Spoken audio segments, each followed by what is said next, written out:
This isn't the usual video essay, but more of a loosely outlined look at a film where I examine some of the more interesting aspects of the storytelling style and why I think it stands out as special.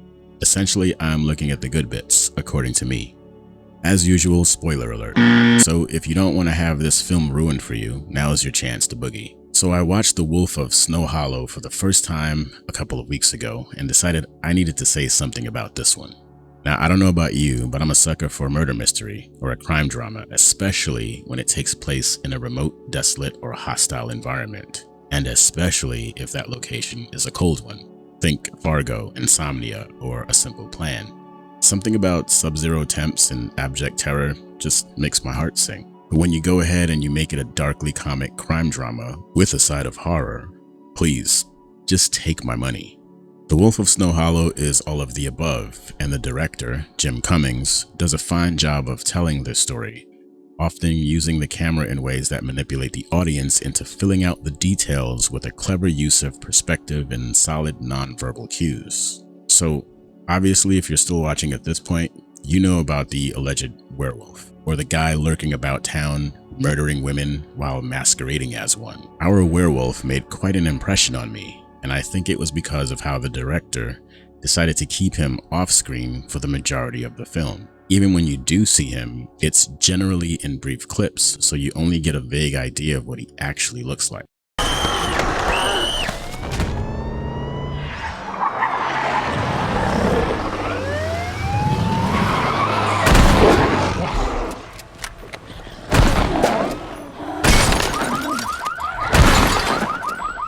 It reminds me of how the alien in the 1976 movie Alien was handled by director Ridley Scott. Through most of the story, you don't see much of it at all, but you know it's always there. Always watching, always waiting.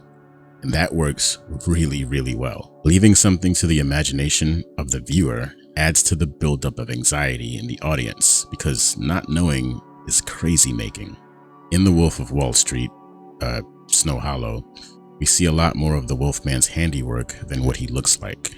I definitely appreciate the director's choice here. Honestly, if I had a clear picture of him early on, I don't think I would have been as ready to wet my pants as I was on my first viewing. The director focuses a lot on the faces of the victims during the attacks too, which helps to communicate just how terrifying the werewolf must be to look at. This is a technique we see used frequently in this film, and it works perfectly for this kind of storytelling. That same method of focusing on the character's face and reactions to understand what's happening off camera is used to great effect in several scenes. For example, as we see here in John's first AA meeting scene. Ronnie made oatmeal cookies, so everybody thank Ronnie. Yeah, sure, dive in. But I wouldn't be here if it weren't for the 12 steps. And I'm living proof that if you can just focus.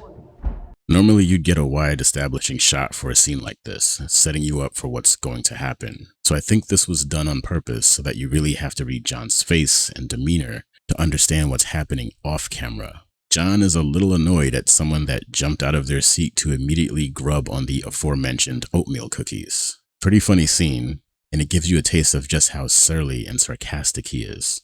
Later in the scene, he is distracted by the noises he hears coming from the floor above him. 12 steps and becoming a better person every day. That you can... What's the problem? I'm sorry. But the camera never shows us what's actually going on up there. The scene gives us a visual cue as to how John reacts when his mind is distracted by bigger and more important thoughts. The director is telling us how to translate John's behavior. Remember that, because we'll see this happen later in the film at a key moment. Again, at another AA meeting scene, we see John reflecting to us, the audience, what is happening in the room. In fact, tell your wife to print out all her little Facebook posts and roll them up and sit on them. Eat shit, B. I'm leaving. I'm leaving. I slept for an hour in the corner. His expression, the ambient noises, and the body language here tell us that the people in the room aren't too pleased with his behavior, and that at least one person has made that very clear to him. Another good example of this is when our killer werewolf stalks his second victim, Hannah, a local ski instructor. I thought the scene was quite powerful. Again, the audience is made to look at her face as it goes from pleasant to pure dread as she recognizes that she's being watched by someone who has clearly given her the creeps. I don't think I'll ever forget that moment. It sticks with you like a slow zooming David Lynch scene. For our third victim, it's handled in a slightly different manner because we get a little more visually. We're given a few more angles on our future victim, but it's still very much focused on her reception of the event. That blue car is nice, huh? I've been seeing the ads for them. Yeah, we like it. It's big back seat, baby on board now, so. Is your hair always that color? It is. I'm sorry, they put onions on here. Will you excuse me? I just have to take care of it. Yeah, okay. We can easily see just how disturbed she becomes when the strange man casually reveals that he's been stalking her. We get some blurry, out-of-focus shots of his body, but nothing concrete. But it works, because we only need to see her face to relate and share the experience with her. The camera angle stays like this even when both women are finally murdered by the werewolf. Without ever getting to see much of what's happening off camera, the audience is allowed to fill in the rest with their imagination. And what we can imagine is often way more terrifying than reality. Our protag, John, struggles with alcoholism. He drinks as a way of dealing with his emotional baggage brought on by his childhood traumas. In the film, a few parallels are drawn between John and the Wolfman. Both men have a dark side that's bubbling just below the surface, always on the edge of emerging and taking control. The stresses in John's life push him to drinking, and that transforms him into a monster of sorts. Albeit this monster is more self-destructive and, well, doesn't commit grisly murders as an outlet for his issues. John lashes out at everyone around him, making it difficult for anyone that loves him to help him. I think creating this comparison helps the story because it creates a thread that binds the two men together. That kind of thing works well with adversarial relationships. Think Batman and the Joker, or Deckard and Roy in that other Ridley Scott joint, Blade Runner. This leads right into the next thing I wanted to talk about, the scene where John visits Paul on official police business and is invited in for a cuppa and a chat by the murderous Wolfman of Snow Hollow. Now, John didn't know it yet, but he was about to sit down and shoot the breeze with the man responsible for killing several women who almost killed his own daughter. It's pretty amazing to me that the cops didn't suspect Paul from the jump. There's so many clues that should have made him prime suspect. The fact that the knives had been removed from the kitchen should have been a huge red flag. And the whole crouching thing. Telling our shit, you just took our phones away, which is illegal. What am I gonna have to do? Rent this place out as a haunted house? My wife's gonna fucking kill me. Excuse me. They said there was a chemical. You can't hide being unusually tall by crouching. One little Easter egg I liked was the wolf pelts on both sides of the door that were shown as the couple enters the cabin in the first scene, or the fact that one of the books John was researching through were written by Paul himself. There's more, but anyway, I digress. Okay, so where were we? Right, at this point, John is still clueless, and Paul is obviously enjoying that fact. But I kept asking myself, why? Why is Paul doing this? Why did Paul even want him to come in for coffee if he could just sign off on the evidence and get back to being the world's worst furry?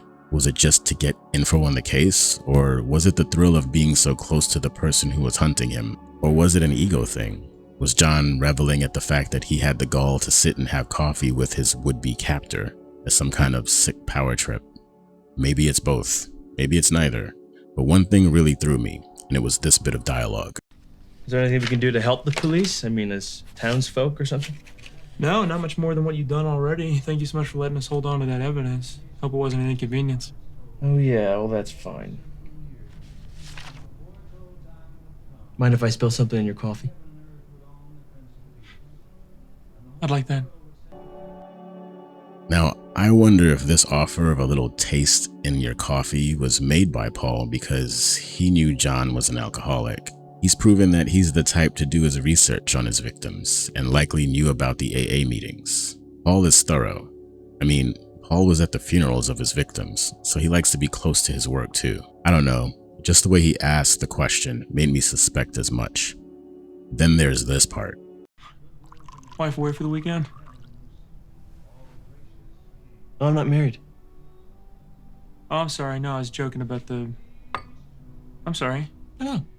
He admits to being unmarried. Now, upon hearing this, John plays it cool and pretends it was just a joke, but he must have remembered Paul saying he had a wife at least twice before.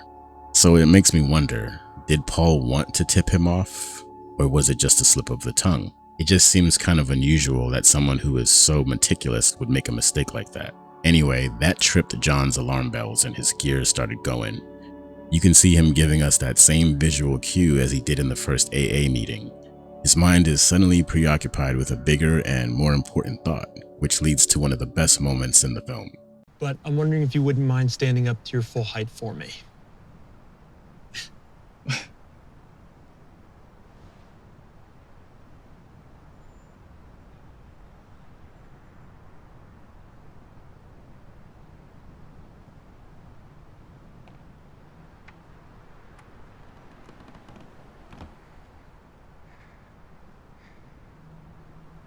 Yeah. Here, we're hit with a perfectly framed and flawlessly lit shot of Paul's face in the doorway as his expression changes from a neighborly smile to uncomfortable recognition and the mask falls away. I like this scene so much that I watched it about a dozen times. Yeah, I'm a bit of a masochist. Finally, I wanted to talk about this scene, where John's daughter is moving into her dorm at college. I thought this was a particularly good one. We see more of that camera technique we discussed, but also the dialogue here purposely leaves a lot unsaid, and it comes across as very realistic and natural. You get everything figured out? Yeah, working on it. Be safe.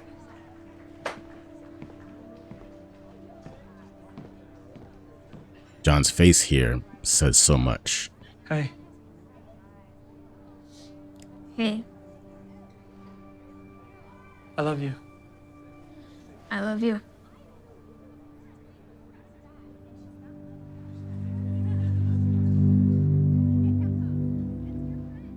And it's obvious that his daughter has some internal emotions she's not going to share at this moment, but we get the gist of things because of what was not said. I think the best shot is the moment when she sees what her father left her in her drawer.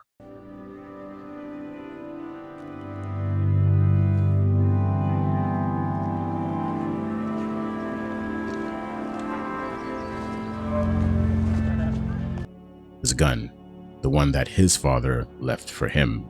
There's a lot being said here in this simple gesture, but the directors let the audience piece it together intuitively. Okay, I know. I've had nothing but glowing praise for this film so far, and I think that's fair because I really did enjoy it. It's not perfect by any means, but I love the storytelling style. The only real negative critique I have of the story is the fact that Paul's reveal was too early. We found out that he was just a man in a costume too soon.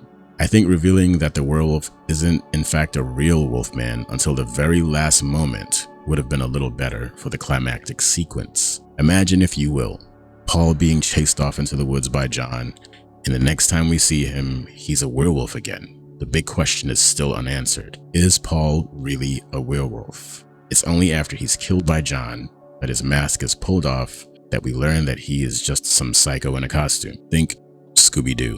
I don't know. I think I would have liked that climactic reveal a little more, but what do I know? I'm just a film lover, not a writer, a director, or an actor, like some people.